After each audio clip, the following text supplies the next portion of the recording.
महाभारत। द्रौपदी चीरहरण। दुर्योधन द्वारा विदुर को आज्ञा दी गई, वह द्रौपदी को ले आए। इस पर विदुर ने कहा कि अपने आप को दांव पर हारने के बाद युधिष्ठिर द्रौपदी को दांव पर लगाने के अधिकारी नहीं रह जाते। किंतु धृतराष्ट्र ने प्रतिकामी नामक सेवक को द्रौपदी को वहां ले आने के लिए भेजा। द्रौपदी ने उससे प्रश्न किया कि धर्मपुत्र ने पहले कौन सा दांव हारा है, स्वयं अपना अथवा द्रौपदी का। दुर्योधन ने क्रोध होकर शासन से कहा कि वह द्रौपदी को सभा भवन में लेकर आए।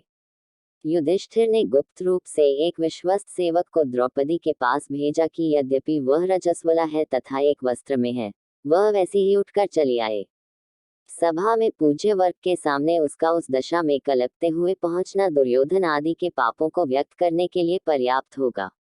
द्रौपदी सभा में पहुंची तो शासन ने उसे स्त्री वर्ग की ओर नहीं जाने दिया तथा उसके बाल खींचकर कहा, हमने तुझे जुए में जीता है, अतः तुझे अपनी दासियों में रखेंगे।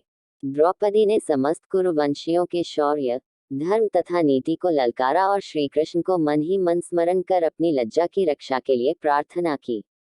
सब मौन रहे, किंतु दुर्योधन के छोटे भाई विकर्ण ने द्रौपदी का पक्ष लेते हुए कहा कि हारा हुआ युधिष्ठिर उसे दांव पर नहीं रख सकता था, किंतु किसी ने उसकी बात नहीं सुनी। कर्ण के उकसाने से शासन ने द्रौपदी को निर्वस्त्र करने की चेष्टा की। उधर विलाप करती हुई द्रौपदी ने पांडवों की ओर देखा तो भीम ने युधिष्ठिर से कहा कि वह उनके हाथ जला देना चाहता है जिनसे उन्होंने जुआ खेला था। अर्जुन ने उसे शांत किया।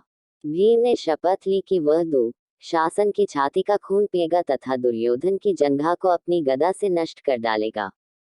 द्रौपदी ने इस विकट विपत्ति में श्री कृष्ण का स्मरण किया।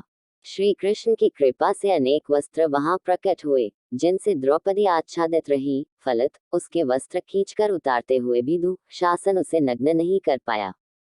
सभा में बार बार कार्य के अनौचित्य अथवा औचित्य पर विवाद छिड़ जाता था। दुर्योधन ने पांडवों को मौन देखकर द्रौपदी को दांव में हारे जाने की बात उचित है अथवा अनुचित, इसका निर्णय भीम, अर्जुन, नकुल तथा सहदेव पर छोड़ दिया। अर्जुन तथा भीम ने कहा कि जो व्यक्ति स्वयं को दांव में हार चुका है, वह किसी अन्य वस्तु को दांव पर रख ही नहीं सकता था। धृतराष्ट्र ने सभा की रग पहचान कर दुर्योधन को फटकारा तथा द्रौपदी से 3 वर मांगने के लिए कहा। द्रौपदी ने पहले वर से युधिष्ठिर की दास भाव से मुक्ति मांगी ताकि भविष्य में उसका पुत्र प्रतिविंध्य दास पुत्र न कहलाए। दूसरे वर से भीम, अर्जुन, नकुल तथा सहदेव की शस्त्रों तथा रथ सहित दासभाव से मुक्ति मांगी। तीसरा वर मांगने के लिए वह तैयार ही नहीं हुई, क्योंकि उसके अनुसार क्षत्रिय स्त्रियां 2 वर मांगने की ही अधिकारिणी होती हैं। धृतराष्ट्र ने उनसे संपूर्ण विगत को भूलकर अपना स्नेह बनाए रखने के लिए कहा।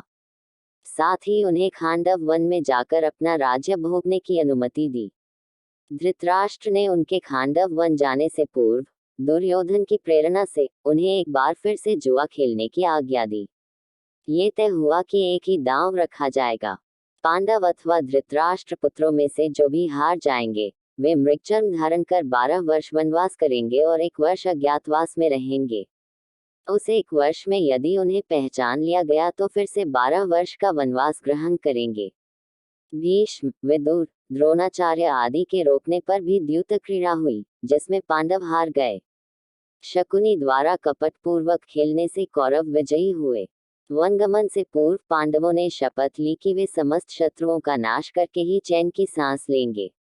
श्रीधम्य के नेतृत्व में पांडवों ने द्रौपदी को साथ लेकर वन के लिए प्रस्थान किया। श्रीधम्य साम मंत्रों का गान करते हुए आगे की ओर बढ़े। वे कहकर गए थे कि युद्ध में कौरवों के मारे जाने पर उनके पुरोहित भी इसी प्रकार साम गान करेंगे। युधिष्ठिर ने अपना मुंह ढका हुआ था। भीम अपने बाहु की ओर देख रहा था।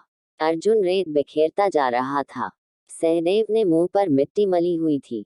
नकुल ने बदन पर मिट्टी मल रखी थी। द्रौपदी ने बाल खोले हुए थे, उन्हीं से मुंह ढककर विलाप कर रही थी।